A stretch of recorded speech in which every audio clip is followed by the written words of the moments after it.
Setelah Junho mengalahkan Ice Witch, Elsa kemudian mengajak Junho untuk kembali. Namun Junho berkata kalau ada hal yang harus dirinya lakukan, karena Ice Witch menyebutkan sesuatu yang aneh tadi. Elsa yang mendengar itu kemudian menanyakan hal aneh apa yang Junho maksud. Junho mengatakan kalau sepertinya Elsa terlalu fokus pada pertarungan hingga tidak mendengarnya. Setelah itu, Junho menggunakan Confession of the Dead untuk melihat ingatan dari Ice Witch. Di dalam ingatan Ice Witch, terlihat seorang Vien yang datang kepada Ice Witch, dan saat Vien itu ingin memperkenalkan dirinya, Ice Witch langsung menyerang Vien tersebut, karena dirinya tidak suka kalau ada manusia yang datang ke tempatnya. Akan tetapi serangan itu tidak sedikit pun mengenai Vien tersebut. Ice Witch yang melihat serangannya tak bisa mengenai Vien tersebut, seketika langsung terkejut. Setelah itu, si pria Vien kemudian berkata, "Kau bukan satu-satunya yang memiliki kekuatan. Aku adalah seorang mage yang memburu monster sepertimu. Anggota dari asosiasi Vien, dan salah satu dari Nine Heavens yang naik ke langit untuk kelima kalinya. Namaku adalah Isaac the Four." Kembali ke Junho dan Elsa. Elsa yang melihat bahwa pria yang ada di ingatan Ice Witch adalah Nine Heavens seketika langsung terkejut. Junho pun tak menyangka kalau dirinya akan melihat Isaac dari Nine Heavens yang sering dirumorkan. Setelah itu Elsa kemudian berkata, "Kamu hanya mendengar rumor tentangnya, jadi, kamu belum melihat mereka sebelumnya kontraktor." Benar Elsa, sosok yang disebut sebagai Nine Heavens itu sangat dirahasiakan. Tunggu, lalu bagaimana mereka bisa disebut Nine Heavens? Aku mendengarnya dari Deokgu. Walaupun ini cerita yang semua orang di bumi era ini tahu, istilah Nine Heavens belum digunakan untuk waktu yang lama, dan yang pertama menyebut dirinya Heaven adalah seorang Vien 11 tahun yang lalu. Dia menyatakan dirinya sebagai Heaven di depan dunia, namun semua orang melihat orang itu sebagai orang gila.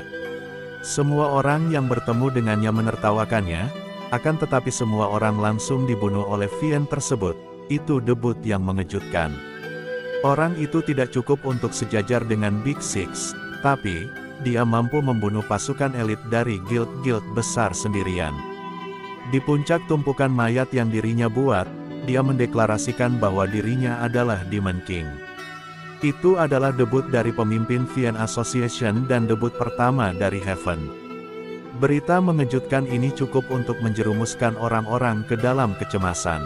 Setelah itu, Vien mulai mengamuk di lantai 1 dan 2. Di era dominasi Viens ini, manusia membutuhkan simbol baru, sebuah simbol yang mampu melawan Demon King. Maka dari itu, muncullah Heaven kedua, Thunder Emperor, Wei Chonhak, Shin Sun Hyung dari Guild Dokkaebi dan Sword Sein dari Silent Moon Kim Woo-jong. Untuk melawan Demon King. Karena itu, sebutan Elite Heaven menjadi Nine Heaven setelah Demon King muncul, dan 5 tahun lalu, Demon King muncul di ibu kota Kekaisaran Ruben. Hari itu, Thunder Emperor, Wei Chonhak, Shin Sun Hyun dan Kim Woo-jong bertarung melawan Demon King. Jika Demon King waktu itu sedikit lebih kuat saja, semua Heavens pasti akan mati. Valencia Catherine, bawahan dari Demon King, sendirian mengalahkan player elit dari Big Six dan menghilang bersama Demon King yang terluka. Akhirnya Valencia Catherine juga diakui sebagai Heaven. Duel dan pembuktian, pada akhirnya Demon King mencapai tujuannya lalu menghilang. Heaven yang lain kelelahan dan tak bisa menghentikan Demon King kabur, mereka melewatkan kesempatan itu. Alasan kenapa Demon King belum melakukan kekacauan sampai saat ini, bukan karena dia sedang memulihkan diri, karena luka seperti itu pasti sudah lama sembuh. Dia menginginkan puncak dunia, dan naik ke ranah yang lebih tinggi. Dia juga mengatakan, kalau dirinya akan kembali dalam 6 tahun. Karena itulah aku harus menjadi lebih kuat, karena orang itu bisa membawa dunia dalam kehancuran. Setelah Junho menceritakan itu semua, Kim Woo-jong kemudian bertanya kepada Junho, apakah Junho sudah memikirkan senjata apa yang akan dirinya minta dari dwarf. Mendengar itu, Junho kemudian berkata, "Ya, aku sudah memikirkan beberapa. Beberapa, saut Kim Woo-jong. Aku tidak pernah bilang kalau aku cuma minta satu kan. Kau benar juga, kau orang yang menarik, dan akan lebih baik jika kau bisa cepat naik ke lantai 3. Ngomong-ngomong, apa kau bisa memberitahuku syarat untuk naik ke lantai 3? Meskipun aku ingin, aku tidak bisa mengatakannya. Kau tahu tentang trial pit kan? Aku mengerti, ucap Junho. Tapi aku akan mengatakan ini padamu, guildku menduga ada floor master di setiap lantai ganjil dan Elsa adalah floor master dari lantai 1. Mendengar itu, Junho kemudian berkata, jadi, tidak ada floor master di lantai 2, lalu apa sebenarnya syarat untuk naik ke lantai 3? Seharusnya tidak terlalu sulit, lagi pula, banyak yang berhasil menemukan syarat untuk naik ke lantai 3, hanya saja, karena karakteristik lingkungan, mereka tidak bisa bertindak. Kau masih punya End of Horizon kan? Ya begitulah, saut Junho. Kalau begitu, pergilah menemui Duk Suk, salah satu orang berpengaruh di kekaisaran ini, cobalah mengunjunginya. Namun saat Kim Woo-jong sedang berbicara kepada Junho, tiba-tiba Junho mendapat pesan pengumuman bahwa manajer lantai 2 dalam seminggu akan membuka tokonya. Melihat itu, Kim Woo-jong kemudian mengatakan kalau itu bukanlah hal yang penting. Junho kemudian mengatakan kalau dirinya baru pertama kali melihat pengumuman seperti itu. Setelah itu Kim Woo-jong menanyakan apakah Junho punya cukup PP. Junho kemudian mengatakan bahwa dirinya memiliki kurang lebih 80.000 poin untuk saat ini. Mendengar itu Kim Woo-jong kemudian berkata, itu agak sulit, setidaknya kau harus punya 200.000 poin, karena banyak barang berharga yang akan tersedia di toko. Kalau aku menggugah video kegiatanku ke guild, dan kami berbagai pendapatan PP, sulit mendapatkan PP sendiri kan. Cobalah beberapa kali periksa fitur matching board di komunitas, mungkin berguna untukmu melihatnya sesekali. Matching board, apa itu? Tanya Junho. Kau akan mengerti ketika kau membukanya. Oh iya, maaf Junho, aku rasa aku akan pergi sekarang. Waktu cepat berlalu, kerja bagus, ucap Junho. Tidak Seo Junho, kau yang bekerja lebih keras dariku. Kalau aku yang menanganinya, aku akan langsung memotong bansi itu. Dan satu hal lagi, bagaimana kalau kita berbicara santai saja lain kali, umur kita tak terlalu terpaut jauh kan? Tentu saja, kenapa tidak, ucap Junho sambil berpikir kalau dirinya cukup tua untuk menjadi ayahnya.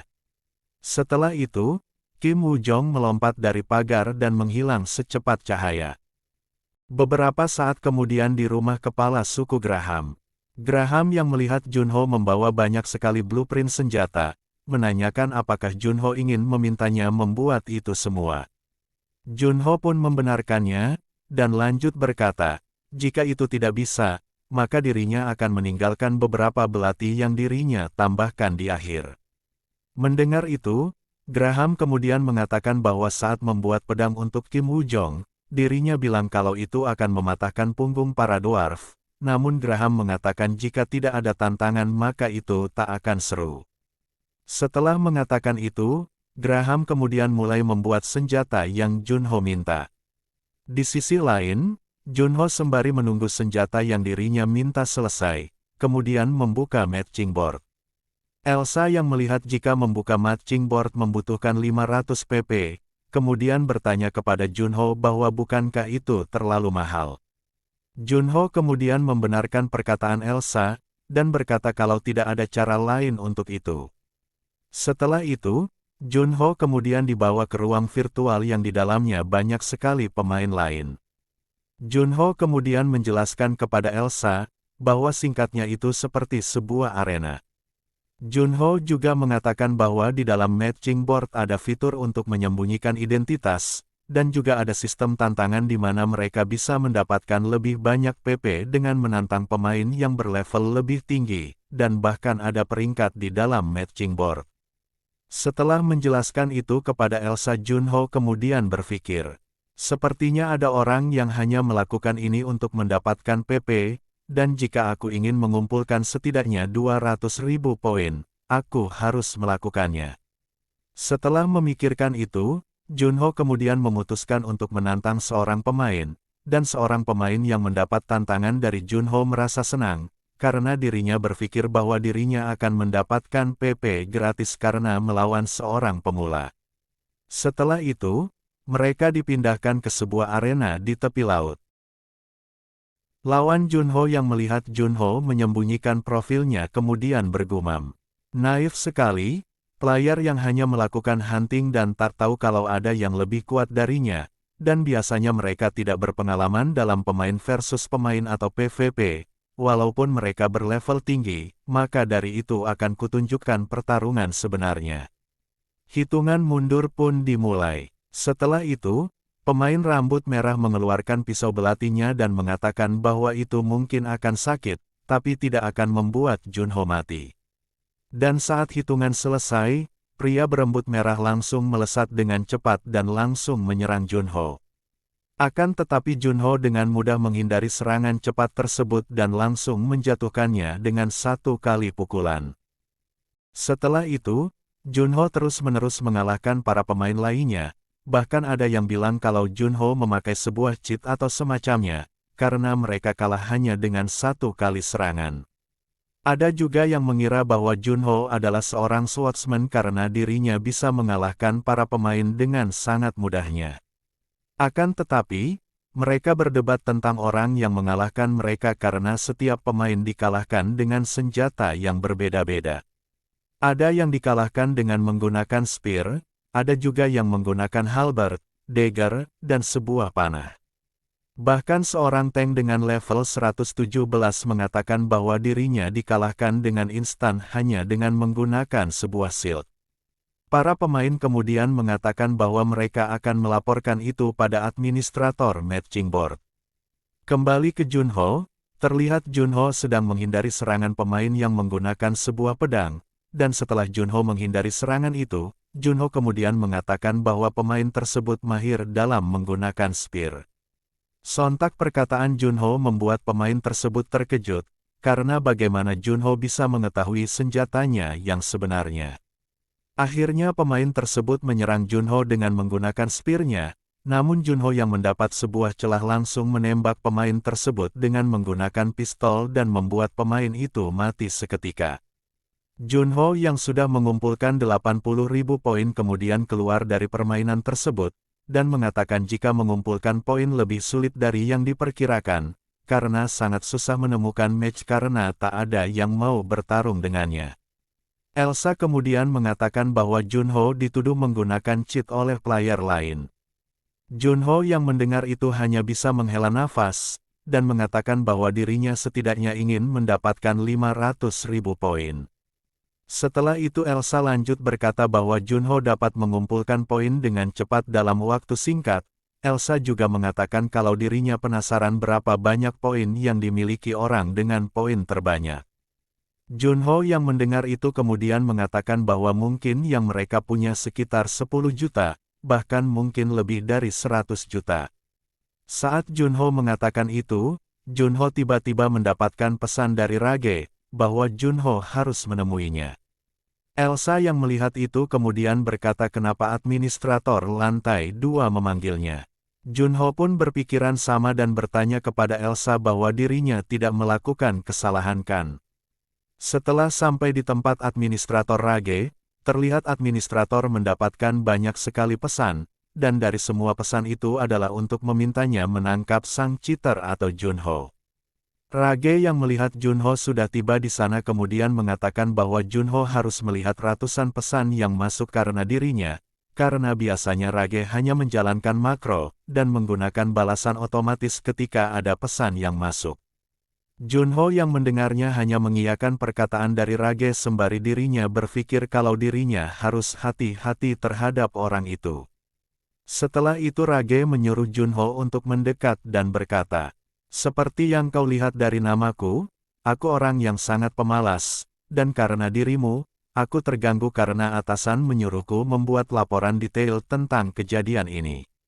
Aku ingin menyelidikimu sebentar baru kau boleh pergi." Setelah itu Rage melihat profil dari Junho, dan saat mengetahui Junho sudah berumur 50 tahun, Rage mengira bahwa Junho menggunakan sebuah kosmetik dan mengatakan bahwa orang bumi sudah terlalu banyak berkembang. Namun, saat Rage melihat catatan khusus Junho, bahwa Junho 26 tahun yang lalu telah menaklukkan Master Lantai Pertama, seketika itu Rage sadar bahwa Junho adalah Spectre. Setelah itu Rage kemudian berkata, "Jadi kamu Spectre yang itu ya, dan ini wajah aslimu. Ah, kalau begini semua masuk akal, kamu adalah salah satu dari 5 pahlawan dan anak kecil itu adalah Frost Queen. Administrator lain mungkin tak akan percaya, tapi aku percaya padamu. Cepatlah taklukkan semua lantai sampai lantai 10, dan biarkan aku pensiun. Bodoh amat dengan investigasi, lupakan saja karena semua sudah jelas. Tunggu, ini bukan yang seharusnya aku lakukan. Sepertinya aku telah terlalu banyak menghabiskan waktu seorang Spectre, dan sebagai permintaan maaf, aku akan menawarimu hadiah, setelah aku membuka toko, dan bawakan aku 800.000 poin." Rage terus memaksa Junho untuk mengumpulkan poin, dan Junho yang mendengarnya hanya mengiyakan perkataan itu. Kemudian scene berpindah di sebuah gedung. Terlihat di sana ada Gong Juha dan beberapa orang yang sedang melihat match dari Junho. Putri Juha kemudian mendekati kedua orang tersebut dan ikut melihat match Junho, dan salah satu dari pria di sana berkata, "Putri, kau juga dulu terobsesi dengan matching board kan? Seorang pemula telah muncul, dan dia cukup luar biasa. Dan sekarang dia bahkan sudah mengalahkan level 120. Yang lebih luar biasanya, dia cuma level 76, gila kan? Dia juga menggunakan semua senjata dengan baik, saat ini dia di 27 menang dan tidak pernah kalah." Putri Juha yang melihat itu seketika diam. Dan beberapa saat kemudian, Putri Juha terlihat memasuki match, dan dibawa ke arena Antartika untuk melawan Junho. Orang itu adalah newbie 76 yang dirumorkan. Aku bahkan tidak mendengar suara pedang ditarik, apa dia benar-benar level 76? Saat Putri Juha sedang memikirkan itu, Junho tiba-tiba melompat untuk menyerang. "Boleh juga, mari kita mulai dengan serangan ringan." Setelah mengatakan itu, Putri Juha kemudian mengeluarkan tembok api yang cukup besar untuk menghalau serangan dari Junho. Sambil melihat ke atas, Putri Juha kemudian berpikir, "Cepat, tapi cuma itu saja, aku tidak berniat meremehkannya hanya karena dia newbie." Namun, saat Putri Juha sedang memikirkan itu, tiba-tiba Junho membelah dinding api milik Putri Juha dengan pedangnya.